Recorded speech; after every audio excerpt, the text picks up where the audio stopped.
Good teachers naman. Pagbigyan nyo naman yung ibang grade level. Ma'am Lisette, ilang taon na po ba yung anak niyo?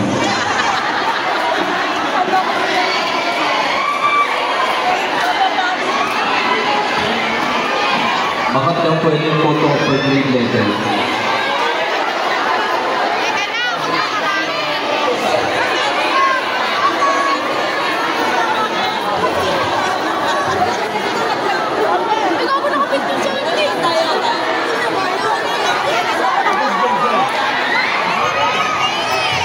Aba.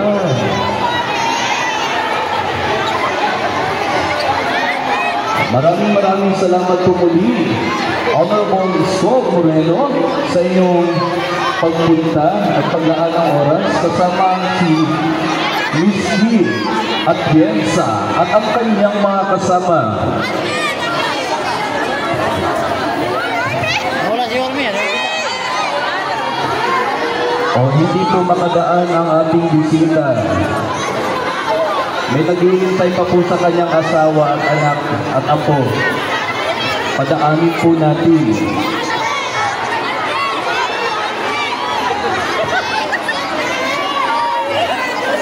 Bigyan niyo naman po ng konting atensyon yung susunod na gwapo na ipapakilala ko po sa inyo. Gwapo rin po yun.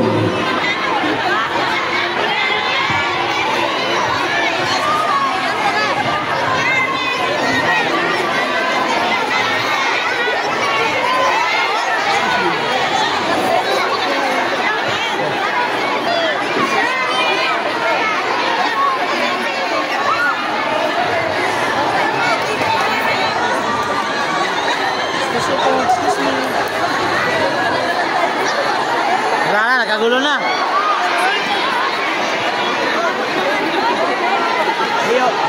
Nawala na si Orme.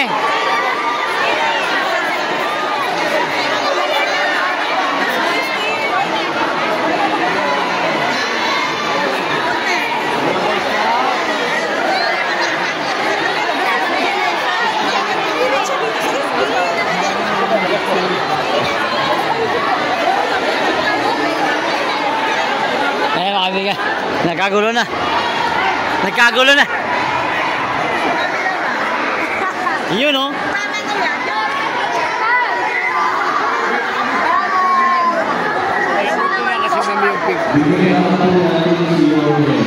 Paano ma'am? Paano ma'am? Paano? Bigay mo sa cellphone mo. Bigay mo.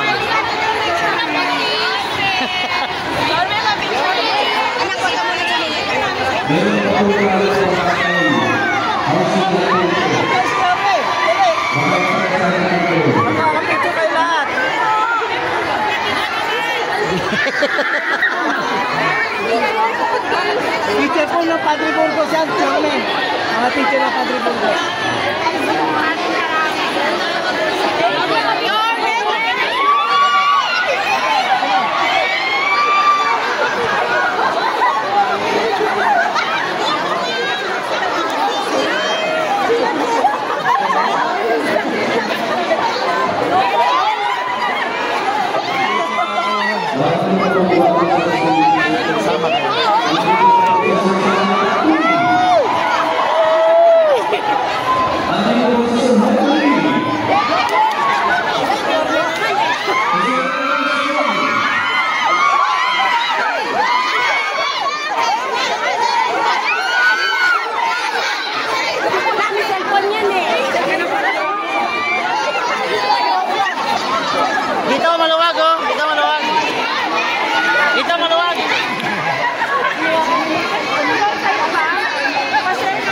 Wow!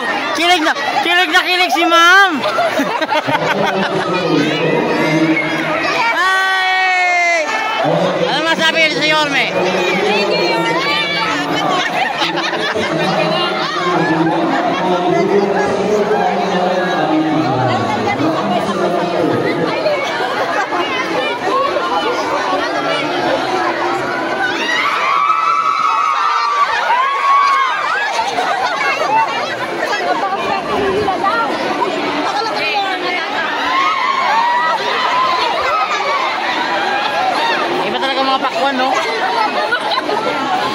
iba talaga pagpakuan.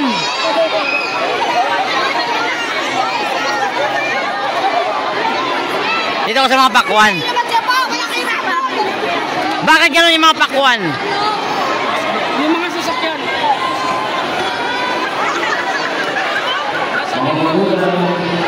Boy Scout na, Boy Scout na.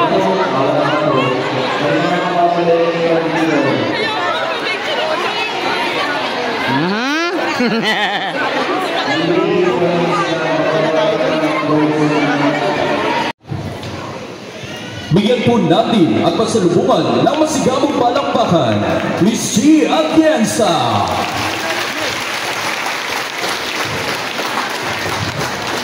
Magandang hapon sa inyo lahat. Kamusta po kayo? Nabuhay kayo kanina. Napansin namin ni Yorme na habang nagmimisa kayo ng taimtim, tahimik kayong lahat. At nung gumagapang kami papasok dito, unti-unti anang nakalimutan na may asawa. Magandang hapon sa inyo lahat. Magandang hapon po sa inyong principal, Mrs. Belinda Dionisio. Sa inyong faculty president, Henry Estacio, at newly elected SPTA officers, sa mga guro, sa mga magulang na nandito. Ako po si Chia Atienza, ang bunsong anak ng dating puting Mayor Lito Atienza. Ako po ang direktora ng kababaihan ng Maynila na nagsusulong ng livelihood para sa lahat. Dahil alam ko, bawat babae, bawat Manilenyo gustong matutong tumayo sa kanilang mga paa. Kaya yan po ang susulong natin balang araw para po sa inyo. Alam nyo, gaya ninyong lahat, ako rin po ay isang magulang. Meron na po akong 3 anak. Ang pinakamatanda ay 18, 14, at 9. Gaya rin ninyong lahat dito, ako rin ay aktibo sa paaralan ng aking mga anak. Dahil naniniwala ako na kailangan alalayan sila para tayo ay makabuo ng mga leaders balang araw. Naniniwala ako sa misyon ng magulang at yan ay mahulma ang ating mga anak para sila ay maging handa sa future para pagdating ng panahon na kailangan nating lumisan, makakasigurado tayo na magandang bukas ang meron sila. Kasama po ninyo ako doon dahil naniniwala ako sa kakayanan ng bawat magulang na ipaglaban ang karapatan ng kanilang mga anak. Bilang katambal ni Yorme na alam kong mahal na mahal nyo, tama ba ko? Tingnan nyo, nagising na naman kayo. Pag sinasabi ko, Yorme, alam nyo, bilang busy alkalde balang araw ni Yorme, kami po ang magsusulong ng mga batas na ipaglalaban ang karapatan ng mga magulang para kayo ay makatayo sa inyong mga paa at karapatan ng mga kabataan. Pero kung meron man ako isang bagay na talagang masasabi ko na proud ako na maging katambal ng inyong mahal na si Yorme, ay nung nakita ko ang Albert, nakita niyo yun, di ba? Nakita rin naman natin na may pag-asa pa rin na mangyari yan dito sa Sampaloc. Gusto niyo ba yun? Then kailanganin natin ang tulong ng lahat ng mga konsehal na kasama natin dito. At ako po, dahil kami po ang susulong ng mga batas para ito ay maisakatuparan. Bago po ako magtapos, gusto ko lang sabihin sa inyo, bawat isang taong nandito, mga guro, mga magulang, lahat tayo mayroong misyon at mandato mula sa Panginoon. Habang nandito tayo, pinaglalaban ng ating mga anak, tayo ay sumusunod sa mandato ng Panginoon. Kaya't palakpakan niyo po ang inyong mga sarili dahil mahirap pong maging isang ina, mahirap maging isang magulang. Ngunit makakasigurado po kayo na kasama po ni Yorme at na Aksyon Demokratiko balang araw, maririnig po ang inyong boses at magagawa ng solusyon ang mga problemang tingin nyo dapat nating gawan ng paraan at solusyon ngayon. Muli, ako po si Chia Atienza, kapatid ni Kuya Kim. Kamukha ko ba siya? Talagang kailangan ko lang i-insert. Dahil kagaya na aking kapatid na si Kuya Kim, ako rin ay nasa telebisyon bilang isang broadcast journalist. At narinig ko ang hinaing ng bawat magulang na gustong turuan ang kanilang mga anak na magkaroon ng panlaban sa buhay. Kakampi ninyo ko, isang magulang, isang kaibigan, at isang kasama ninyo dito sa Maynila. Maraming salamat po.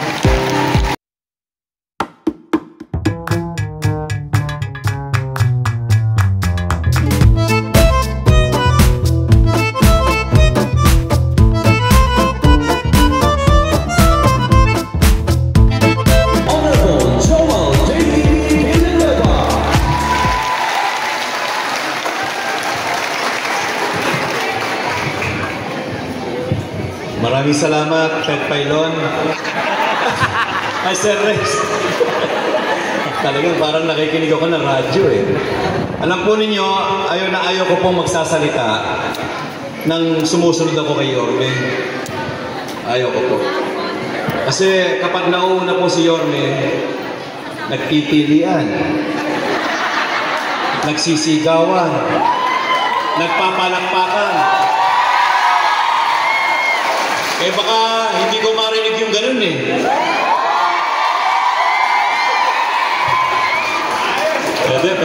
Pwede na, boss.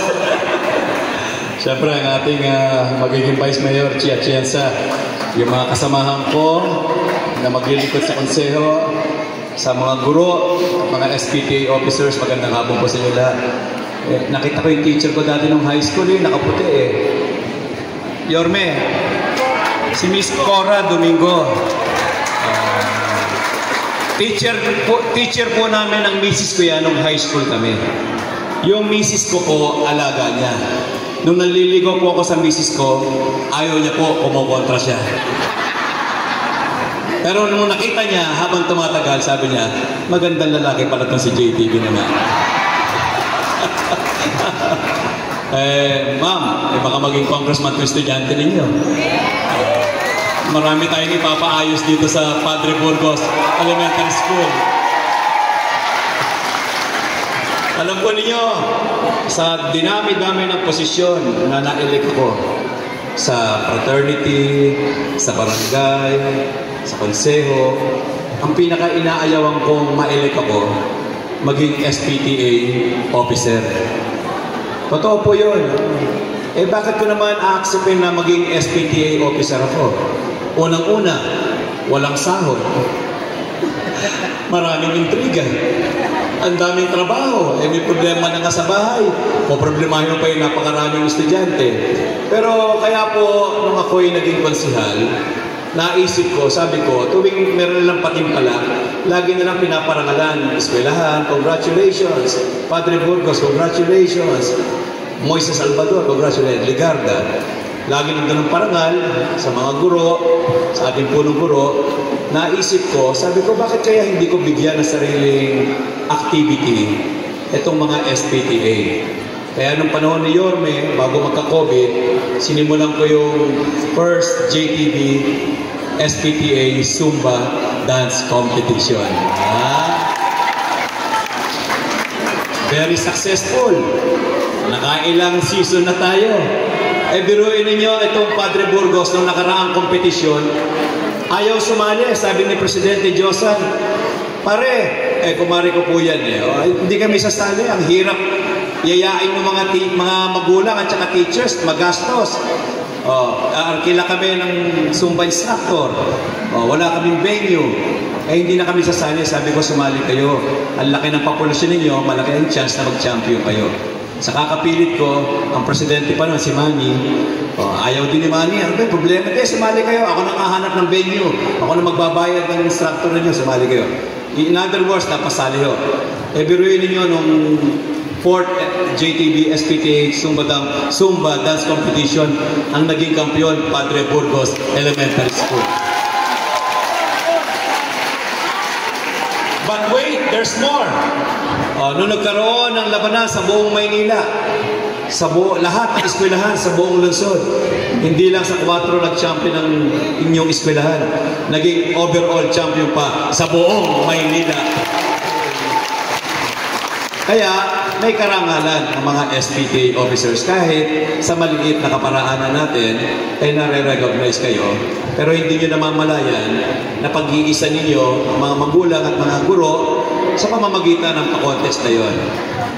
Kaya ho, natutuwa po ang inyong lingkod kasama ng mga Yorme's Choice na pinili na nandito sa harapan ninyo, na kami makasama ninyo at asahan po ninyo sa mga darating na panahon, yung mga inyong muntin kahilingan ay matugunan namin pag pinagsama-sama namin ang aming resources.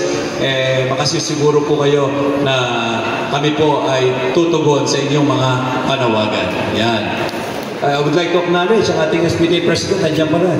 Yung President ng SPTA sa buong Manila Federation, Chairman Kapapas. Thank you. Magandang hapon sa iyo. Kaya muli po, congratulations sa inyong lahat sa bagong SPTA officers ng Padre Burgos. At makita-kita po tayo sa darating na panahon. At muli po, ang sinisigaw natin, Manila, God first. Thank you po.